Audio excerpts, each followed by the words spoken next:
பார்த்தீங்க நீங்க? ஐயாவை ஒரு யூடியூப் சேனலில் பார்த்தோம். அப்புறம் மனைவி அவங்க மகாபெரியவாட பூஜை செய்கிறவா மாதம் தேர்ஸ்டேஸில் அப்படி பார்த்துட்டு இருக்கும்போது ஒரு யூடியூப் சேனல் ஒன்று வந்தது. அப்படி பார்த்து நம்ம செந்தில் ஐயாவோட உரையாடல் நல்லா இருந்தது. அப்போ அவருக்கு நல்ல நம்பிக்கை வந்திருக்கா அந்த அம்மா போய் பார்க்கணும்னு. கட்டாயம் வீட்டில் எல்லா கஷ்டங்களும் இருக்கிற மாதிரி தான் நம்மளுக்கு பொம்பளை பிள்ளைகள் இருக்குது. பொம்பளை பிள்ளைன்ற கஷ்ட மன கவலையில் அம்மா தீர்ப்பா, மனைவிக்கும் கவலைகள் இருக்குது. அந்த முறையில் மனைவி வலிக்கிட்டு வரணும். இப்போ நீங்கள் ஒன்று சொன்னீங்க பேசிட்டு இருக்கும்போதே, வீடியோவில் வந்து நல்ல உரையாடல் இருந்தது அப்படின்ற மாதிரி. ஸோ இப்போ நேரில் வந்திருப்பீங்க, வந்து பார்த்ததுக்கு அப்புறம் செந்தில் சித்தருடைய உரையாடல் எப்படி இருந்துச்சு? அவர் எப்படி உங்களை பார்த்துக்கிட்டாரு? என்னென்ன விஷயங்கள் வழிபட்டீங்க?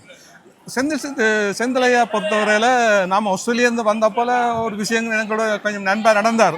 ஆனால் பொதுவாக எல்லாரோடையும் நண்பாக தான் நடக்கிறார். எல்லாரோடையும் உங்களிடம் மட்டும் இல்லாம எல்லாரிடமும் நல்லா கதைச்சு கொண்டிருக்கிறாரு. நம்மோட கதைச்சாரு நல்லா பழங்கி, நல்ல அறிவுரை, நல்ல நம்பிக்கையில தந்தாரு, நல்ல வழிபாடுகளை சொன்னாரு. அது மாதிரி மெத்தா கூட நல்லா அன்பா கதைக்கிறாரு. என்ன மாதிரி வழிபாடுகள் நீங்க செஞ்சீங்க? நாம இங்க வந்து செய்தது வந்து செந்திலையா சொன்னபடி அமாவாசை நம்மளோட மூதாதையருக்கு செய்ய வேண்டிய ஒரு கடமை. அதுல குறைவு நிறைவுகள் நாங்கள் விட்டாலும் எங்களுக்கு தெரியாது. அது எங்களோட வீட்டில் நடக்கிற நிகழ்ச்சியில் பொறுத்து தான் தெரியும். அந்த விதத்தில் செந்திலையா இந்த பூசையை செய்தால் நல்லா இருக்குமென்ற முறையில் நாங்கள் சொல்லின்படி செய்தோம். ஏதாவது டிஃப்ரென்ஸ் தெரியுதுங்களா உங்களுக்கு?